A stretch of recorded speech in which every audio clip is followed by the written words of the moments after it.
This is almost unbelievable. 1 in 8 people in the world is obese. 1 billion people out of a global population of just over 8 billion are obese. Now, one can wonder what the measures are, but it does suggest, one way or another, that there is a global pandemic in people being grossly overweight. And that's quite worrying.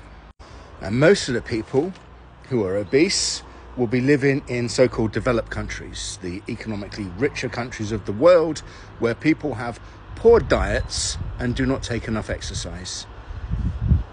And it must be frightening if one considers the statistics which would apply to people living in such wealthy countries.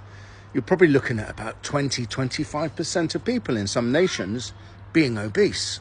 So what are we going to do? Well, what we need to do, we need to start being more active. We need to take more exercise, build exercise into our daily lives. For me, it's been dancing for fitness. For you, it may be something different, but you've got to get off your butt and you've got to start moving. You've got to make more sensible choices with food. Avoid processed foods and avoid foods which you know are bad for you. We all know what's good for us and what's bad for us. We can't pretend we don't. Fat people are often the best experts on this because we've lived this lifestyle of obesity and we know what's not good for us. So start avoiding it. Start making changes. And think about it.